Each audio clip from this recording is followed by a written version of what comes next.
Hi everyone! In this short video, one of our affiliated locksmiths is going to show you how he's coding a new Toyota Smart key fob.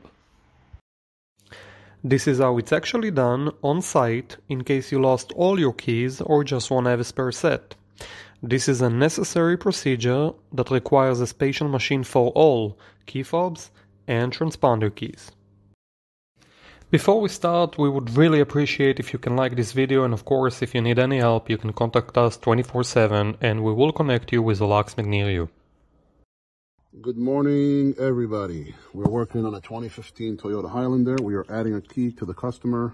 They lost one. This is the original. That's the new one.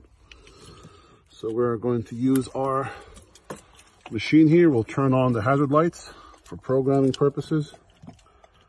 USA. We're going to go to the model of Highlander 13 to 19 smart key. Some of these do use a ignition regular key, and this one is a push to start.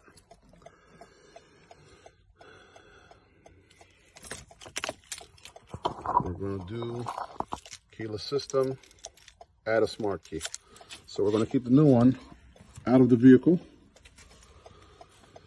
and turn on the hazard lights. They're on. It's going to ask us to put the logo of the key up against the push to start button, which is the original key that works. So put the learned smart key.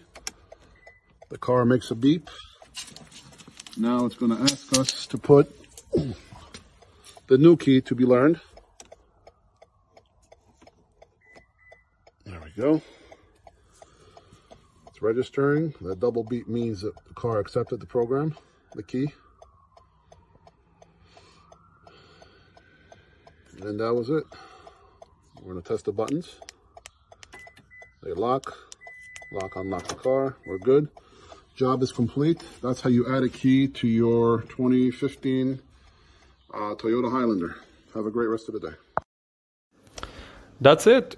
I hope you liked this video and would really appreciate if you can give us the thumbs up, and thanks a lot for watching.